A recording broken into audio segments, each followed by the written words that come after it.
Salut tout le monde, aujourd'hui on se retrouve pour une nouvelle vidéo et on se retrouve pour parler d'une youtubeuse coréenne du nom de Boram.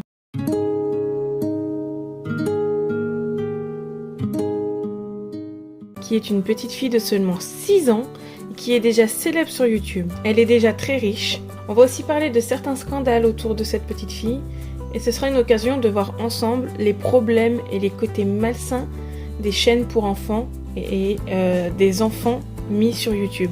Alors je sais qu'au jour d'aujourd'hui elle a 10 ans, mais on a beaucoup parlé d'elle quand elle en avait que 6, d'où le titre de la vidéo. Boram est une jeune fille de 10 ans, née en 2013, connue en Corée grâce à 2 chaînes YouTube de nom de BoramTube Toys Review, qui est principalement une chaîne de review de jeux et de jouets pour enfants, qui comptabilise 14 millions d'abonnés. L'une des vidéos les plus populaires de Boram, qui compte maintenant plus de 376 millions de vues, la montre cuisinant des nouilles avec ses amis dans une cuisine en plastique avant de les manger avec enthousiasme. Son autre chaîne qui est BoramTube Vlog, qui est, comme le titre de la chaîne l'indique, une chaîne de vlog et qui comptabilise 30 millions d'abonnés. Dans ces vidéos, la jeune fille est accompagnée le plus souvent de 2 jeunes hommes qui jouent avec elle et qui sont ses amis. Des fois, on voit les membres de sa famille à part. Le public principal de la chaîne n'est autre que les enfants et on sait que bon nombre de chaînes cartonnent sur ce concept, plus particulièrement en Corée et aux États-Unis. La chose la plus incroyable et qui va faire aussi parler niveau éthique, c'est que le revenu mensuel des chaînes serait de 2,5 millions de livres, ce qui est une somme énorme pour une si petite fille. Autre fait qui fait parler de la jeune fille et de ses parents, c'est qu'en 2022, de grosses rumeurs ont fait surface quant à la mort de la petite Boram. À savoir que la rumeur ne sort pas de n'importe où non plus, car en 2017, plusieurs personnes, dont beaucoup de Coréens, ont fait des signalements à une organisation qui s'appelle Save the Children par rapport au contenu de la chaîne YouTube, qui est certaines fois nocif ou mauvaise pour les enfants et la jeune fille.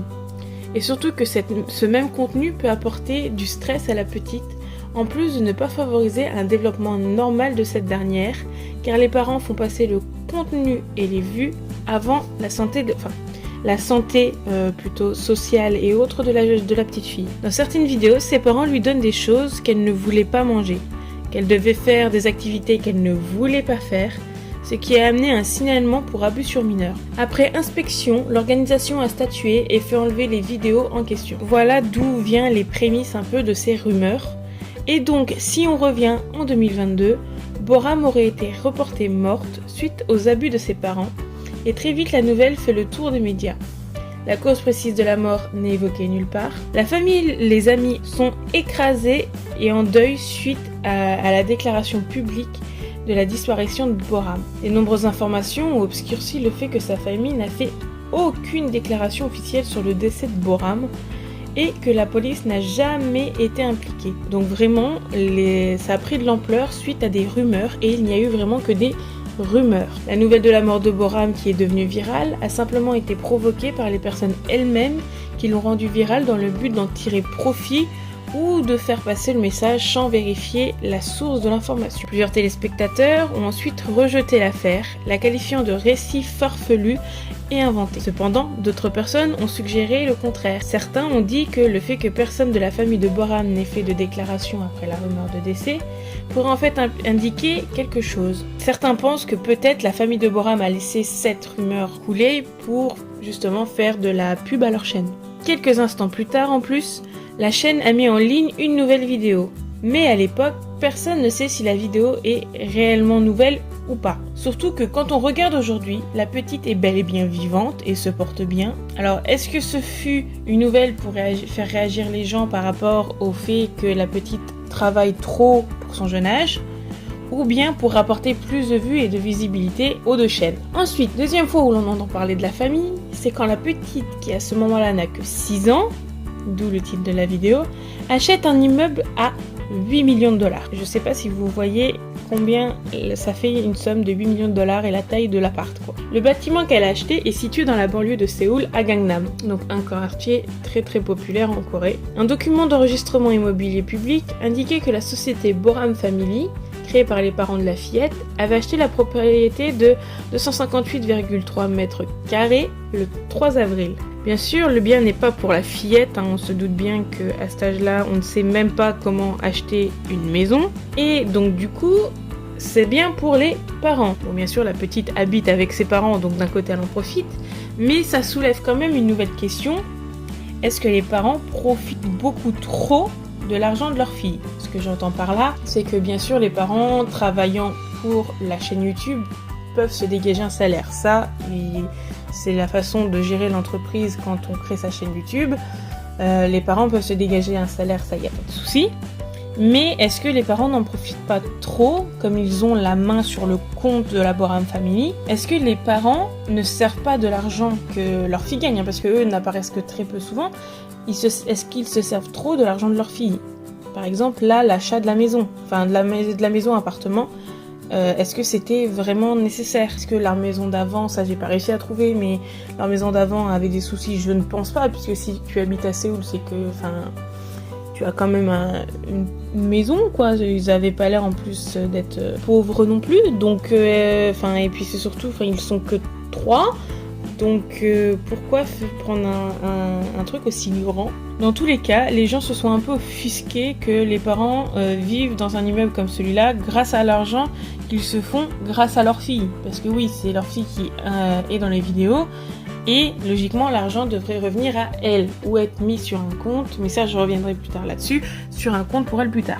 Donc, voilà ce qui est du cas de Boram. Ça a été très compliqué parce que malgré le fait qu'elle soit très très connue en Corée, comme c'est une chaîne pour enfants, bah, le type de personnes visées, c'est les enfants. Donc, il n'y a pas vraiment de gros documents sur Boram.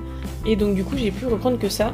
Mais du coup ça va me permettre de parler aussi d'un sujet qui touche, non pas qu'en Corée, mais surtout aux États-Unis, mais il y en a quand même pas mal en Corée, donc quand je pense donc à Boram, quand je vois toutes les chaînes pour enfants, parce que j'ai fait les recherches, j'ai vu pas mal de chaînes pour enfants. On peut se poser plusieurs questions là-dessus, et donc du coup maintenant j'aimerais parler plus largement des problèmes qui englobent ce genre de chaîne et qui mettent en scène des enfants. Et pour dire, là il y a plusieurs problèmes. En premier, on a la question du travail des enfants. D'un côté, je veux bien dire que le métier de youtubeur est un métier bien différent des autres et que beaucoup disent qu'ils font ce métier-là. Donc déjà, tout le monde ne peut pas vivre d'être youtubeur, hein, mais ceux qui peuvent en vivre, souvent disent qu'ils font ça par passion. Et c'est vrai que même moi, là, sans toucher de revenus là-dessus, je fais mes vidéos plus par passion, donc j'ai pas vraiment l'impression de donner du travail. Je fais ça pour moi, tout ça, donc j'ai pas l'impression. Et donc du coup, oui, le métier de youtubeur est un métier bien différent des autres et me permet beaucoup plus de liberté, mais on parle du fait quand on est adulte ou jeune, adolescent, tout ça.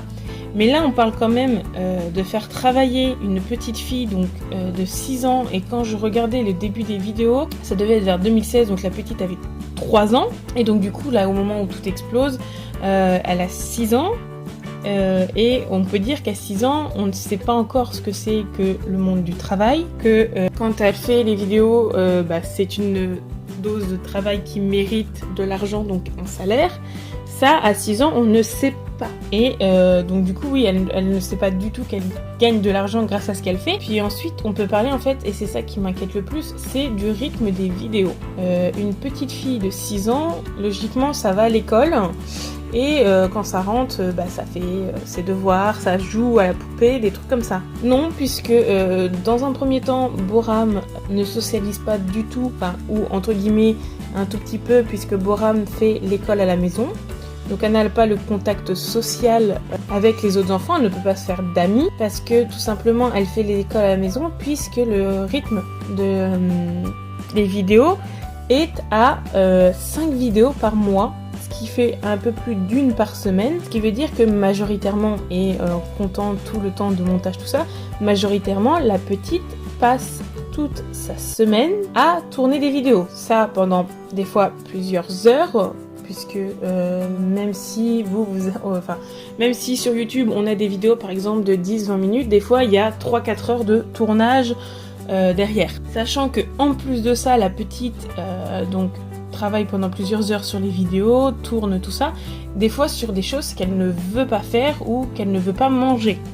Donc vraiment, le fait de la faire travailler, pour moi, c'est un gros blocage. Sachant qu'en plus, oui, le stress qu'elle peut vivre, puisqu'il y a beaucoup de déplacements, il y a beaucoup de vidéos à tourner, tout ça. Donc les parents peuvent stresser, qui remet le stress sur la petite, mais des fois, comme la petite ne veut pas tourner certaines choses, ça peut la faire stresser aussi, ça peut lui déclencher des problèmes de santé, tout ça.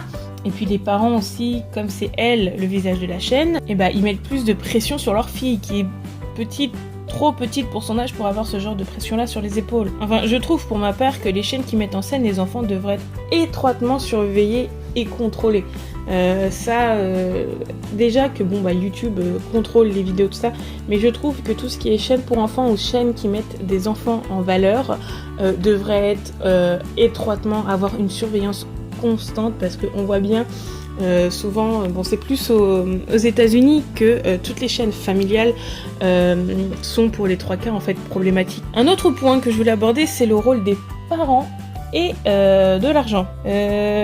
Donc c'est un point qui est tout aussi important que le fait de faire travailler un enfant.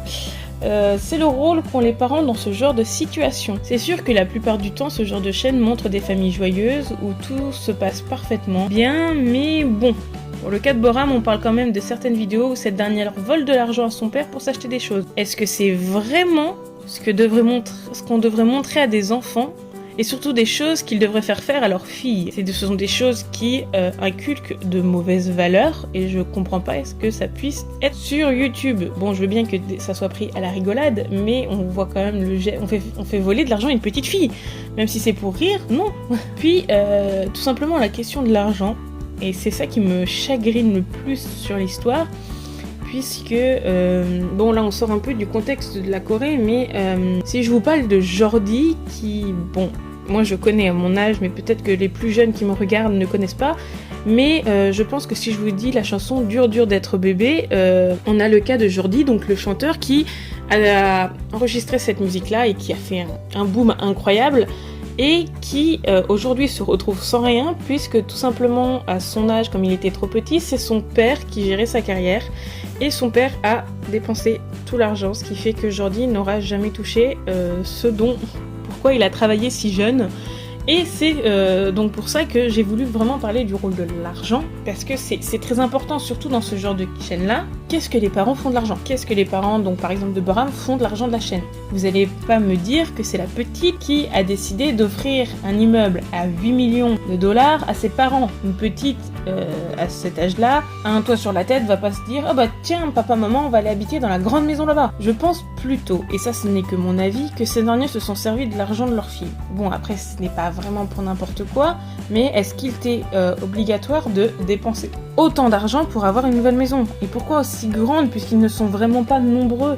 D'ailleurs, c'est de l'argent qui doit être sur le compte de la société Boram Family, qui doit être à leur nom, donc au nom des parents, donc je pense que l'entreprise, donc Boram Family, porte en dessous, les propriétaires sont les parents de Boram, puisque Boram est encore mineur, et donc du coup ne peut pas gérer tout ce qui est argent, tout ce qui est papier, faut que ça soit ses parents. Alors qui nous dit que lors de sa majorité comme Jordi, Boram se retrouvera avec ce dont pourquoi elle a travaillé? Est-ce que ses parents ne profiteront pas du fait qu'elle soit encore mineure et qui vont, je sais pas, vider tous les comptes, et ou tout simplement ne pas laisser Boram accéder à l'argent?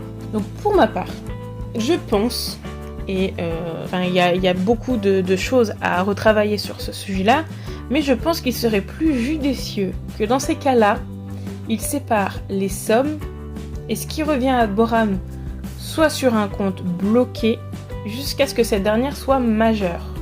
Bon, après, bien sûr, les parents donc auront chacun leur salaire, et je sais pas si quelqu'un pourrait tenir donc toute la comptabilité, mais que par exemple si les parents ont besoin de tel ou tel argent pour le bien d'une vidéo, et bien que ils apportent donc tous les justificatifs, et que bien sûr l'argent soit débloqué pour faire telle ou telle vidéo, pour injecter l'argent de la Boram Family dans les vidéos, que ce soit remis, et ça je vois pas de souci, mais il faudrait que ce soit vraiment genre suivi avec des factures, des justificatifs, et que l'argent ne soit pas dépensé à droite, à gauche pour des choses ridicules, et que Boram à la fin se retrouve sans rien.